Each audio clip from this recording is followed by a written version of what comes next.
হরিপ্রভা লিখেছেন, জাপান ছাড়ার পর ৯ বছর পর্যন্ত তাকেদা-সান তার মা, বাবা ও আত্মীয়-স্বজনদের সঙ্গে কোনো যোগাযোগ রাখেননি। প্রশ্ন দেখা দিতে পারে, তাহলে ১৯১২ সালে হঠাৎ করে দেশে যাওয়ার সিদ্ধান্ত তিনি নিলেন কেন? ১২ সালের জুলাই মাসে মেইজি সম্রাট মৃত্যুবরণ করেন। মৃত্যুবরণ করলেন।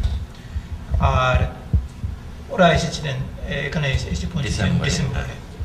সেটাই আমার মনে হয় তাকেদা-সান সেই মেইজি সম্রাটের মৃত্যুকে দেখে জাপানে আসার সিদ্ধান্ত নিয়েছেন। একটা পরিবর্তিত জাপান।